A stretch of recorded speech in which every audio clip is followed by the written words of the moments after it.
We work with other women's organizations, such as the Center for Feminist Foreign Policy, to look at issues from a feminist perspective on foreign policy. The issue that I'm going to talk briefly about now is killer robots.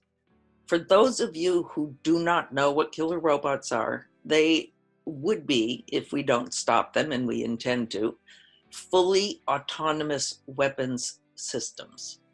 Killer robots, as we like to call them, because that's what they are. A killer robot, imagine a drone.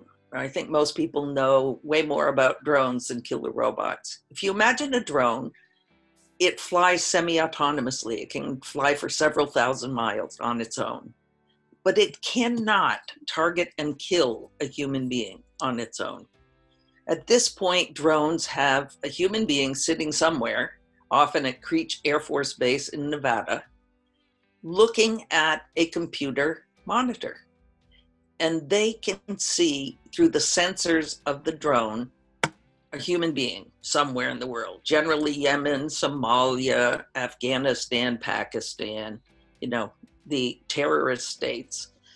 And if they determine that that individual is a terrorist, and you'll love this part, or looks like he might be a terrorist, whatever that means, that pilot can push the joystick buttons and then kill that person.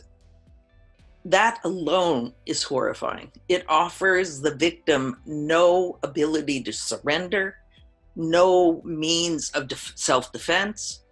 It is a horrible weapon on its own. And now they are wanting to remove human beings from that process. In other words, the killer robot would not only be able to fly for thousands of miles, it would be able on its own, once programmed, to make the target and kill decisions. When we found out about that, we were just horrified. We thought, and still think, profoundly, deeply, and forever, that those weapons would cross a moral and ethical Rubicon. What human being thinks it is okay to delegate the responsibility of life and death over human beings to a machine?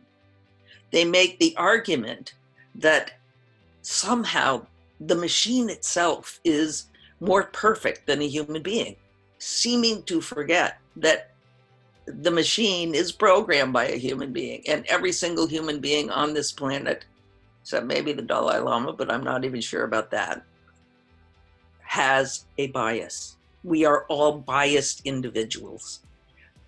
If you have a feminist foreign policy, you do not want to see killer robots any more than you want to see nuclear weapons, the refurbishment of nuclear weapons, any more than you want to see militarized police. We need a feminist foreign policy that will not accept newer, faster, more dangerous means of killing other people. That is why I stand for a feminist foreign policy that includes no killer robots. Please join us. Thank you.